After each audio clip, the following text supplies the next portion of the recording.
अस्सलाम वालेकुम रहमतुल्लाहि व बरकातुहू। उम्मीद है कि आप सब लोग ठीक होंगे और दुआ है कि अल्लाह ताला आपकी ज़िंदगी, आपकी सेहत और आपके दस्तरखानों को हमेशा हरा भरा रखे और आपकी तरफ आने वाले हर शर को खैर में बदल दे। आमीन सुम्मा आमीन। तो आज जो मैं आपके लिए रेसिपी लाई हूँ वो है चपली कबाब की। कबाब तो वैसे बहुत तरीके से बनते हैं, लेकिन चपली कबाब को बहुत ज़्यादा बहुत ही पसंद किया जाता है। बहुत ही आसान सी रेसिपी है इसकी, तो वीडियो को पूरा देखिएगा ताकि आपको पता चल सके कि मैंने इसमें क्या क्या चीज़ें इस्तेमाल की हैं। और कबाब को नरम और जूसी बनाने के लिए कुछ टिप्स भी हैं जो मैं आपको साथ साथ बताती रहूँगी। तो चलिए अपनी रेसिपी शुरू करते हैं। बिस्मिल्लाहिर्रहमानिर्रहीम। 1 किलो मैंने बीफ का कीमा लिया है। ये फ्रीज़ हुआ कीमा है, आप फ्रेश भी ले सकते हैं। आप इसकी जगह लैम्ब का, मटन का कोई भी कीमा ले सकते हैं। तो कीमा ऐसा लेना है जिसमें 20% जो है वो चर्बी हो, क्योंकि इससे हमारे कबाब जूसी बनते हैं। अब मैं इसमें डालूँगी 7-8 हरी मिर्चें, जिनको मैंने बहुत बारीक सा काट लिया है। साथ ही मैंने रेड कलर की भी मिर्चें ली हैं। इनका जो है टेस्ट और रंग बहुत अच्छा लगता है। थोड़ा सा धनिया मैंने काट लिया है और यहाँ पर एक मैंने टमाटर को बारीक बारीक काट लिया है। तो अब टमाटर के अलावा मैं इन तीनों चीज़ों को कीमे में डाल दूँगी। 4 मीडियम साइज़ के मैंने प्याज ले लिए हैं। इनको छील कर मैंने कद्दूकस कर लिया है। तो इनको थोड़ा सा मैं हाथों से मसल लूँगी ताकि ये नरम हो जाए और आसानी से इनका पानी निकल सके, क्योंकि हमें इसका पानी अच्छी तरह से निचोड़ देना है।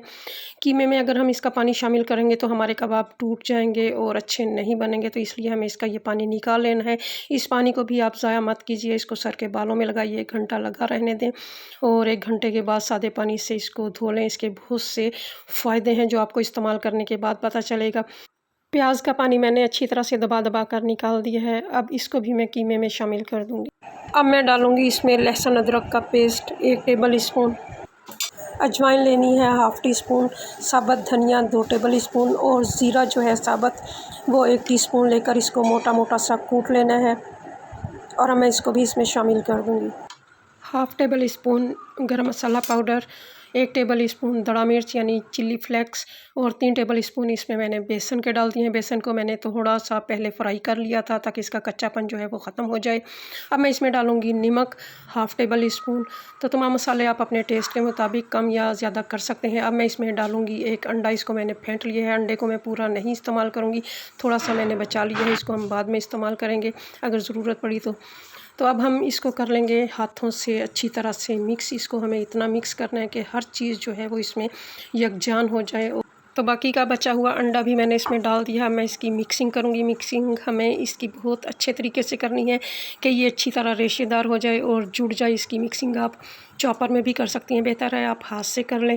तो अब जो टमाटर हमने काट कर रखा था वो भी मैं इसमें डाल दूँगी। तो याद रखना कि मिक्सिंग करने के बाद ही टमाटर हमें इसमें डालना है, क्योंकि अगर हम पहले इसमें टमाटर डालेंगे तो टमाटर का कचूमर निकल जाना है। तो हमें इसको कचूमर नहीं बनाना है, इसको हमने पीसीज में ही रखना है। तो कीमा अच्छी तरह से मिक्स हो चुका है। अब मैं इसको 2-3 घंटे के लिए छोड़ दूँगी ताकि मसाले इसमें अच्छी तरह से जज़्ब हो जाएँ। तो अब मैं बनाऊँगी कबाब। इसके लिए मैंने एक प्लेट को ऑयल से ग्रीस कर लिया है। आप चाहें तो प्लेट की जगह प्लास्टिक शीट पर भी इसको बना सकते हैं, क्योंकि ये हाथों से बड़ी मुश्किल से मैनेज होते हैं, थोड़े से बड़े साइज़ के बनते हैं, इसलिए मैं इसको प्लेट पे बनाऊँगी। तो कीमा मैंने ले लिया जितना मैंने कबाब बनाना है, इसका मैंने गोला सा बना लिया और प्लेट पे रख कर मैं इसको प्रेस कर दूँगी।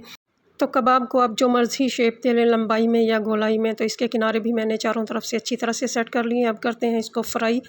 तो फ्राई करने के लिए असल में तो इसको चर्बी में फ्राई किया जाता है या फिर घी में, तो लेकिन मैं यहाँ पे ऑयल का इस्तेमाल करूँगी।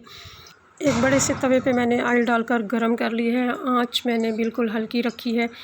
अगर हम तेज़ आंच पर कबाब बनाएंगे तो वो एकदम से जल जाएंगे और अंदर से वो कच्चे रहेंगे। तो हमें अंदर और बाहर से दोनों तरफ का ख्याल रखना है। तो चलिए अब दूसरा कबाब तैयार करते हैं। ये कबाब बनाते वक्त आपने चंद बातों का ख्याल रखना है कि प्याज कद्दूकस करके उसका पानी लाजमी निकालना है। कीमा अगर फ्रीज़र का है तो आपने उसको जाली पे रख के उसका पानी अच्छी तरह से निकाल लेना है और इसकी मिक्सिंग बहुत अच्छे तरीके से करनी है कि इसमें लेस पैदा हो जाए। और टमाटर जो है वो आपने इसमें सबसे एंड पे डालने हैं ताकि वो पानी ना छोड़ें और उसकी शक्ल जो है वो बरकरार रहे। इन छोटी छोटी बातों का ख्याल रखते हुए कबाब बनाइए। जिनके कबाब टूट जाते हैं इंशाल्लाह उनके कबाब अब कभी नहीं टूटेंगे। तो देखिए माशाल्लाह से कबाब जो हैं दोनों तरफ से फ्राई हो चुके हैं। इनको बार बार उलट पुलट करके हमें फ्राई करना है।